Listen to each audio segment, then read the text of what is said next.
olhar mais atento é possível perceber as referências do universo cinematográfico na publicidade. Elas podem estar nas entrelinhas de uma peça publicitária ou serem literais. Uma dissertação de mestrado sobre esta relação deu origem ao livro Cinema, Publicidade e Interfaces, de Rogério Kovaleski. E ele é o nosso convidado aqui no estúdio. Rogério, obrigado pela presença aqui no Caldo de Cultura. Obrigado, o prazer é meu e vamos falar um pouquinho então dessa relação intertextual do cinema com a publicidade.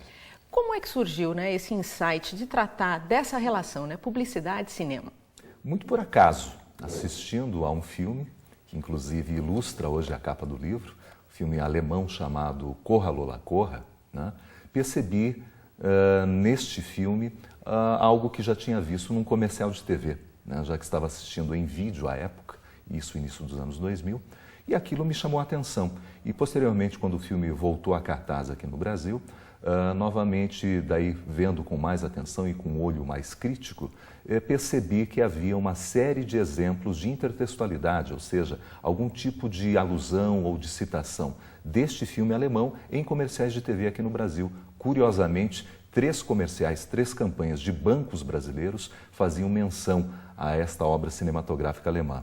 Isso me gerou uma curiosidade, e comecei a desenvolver uma pesquisa à época na minha dissertação de mestrado por conta disso, para perceber como o cinema influencia no processo criativo da publicidade, principalmente para a televisão, e traz contribuições, traz ideias para se chegar a soluções interessantes. E quando é que você decidiu transformar essa dissertação num livro, Como é que foi esse processo?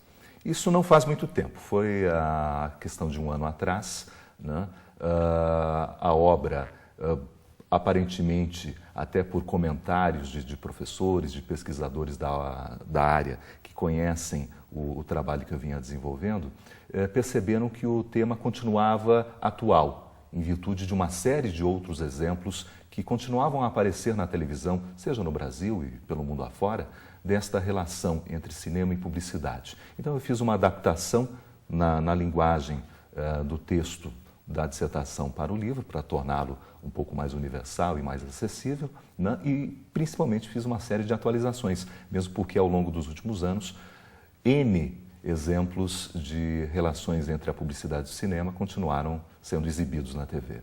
E quem é que vai curtir esse livro, É o estudante, é o profissional que já está no mercado de publicidade, é o cinéfilo ou são todos esses públicos?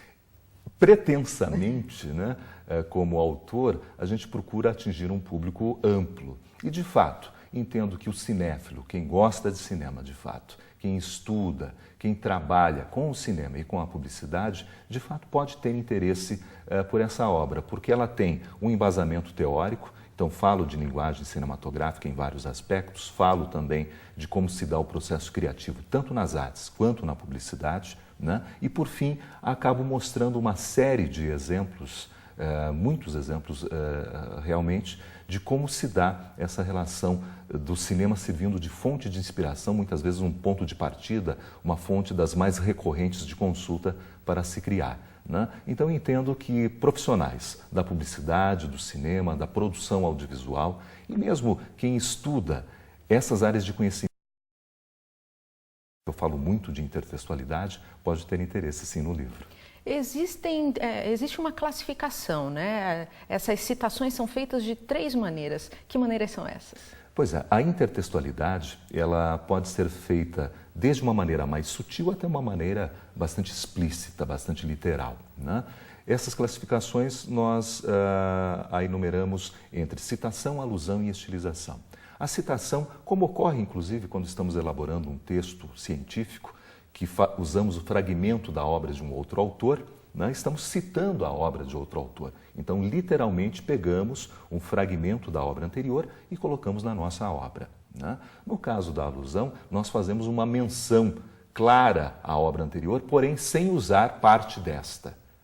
Então, a gente alude sem usar um fragmento da obra anterior. No caso da estilização, daí é algo bem mais sutil, onde nós, de alguma maneira,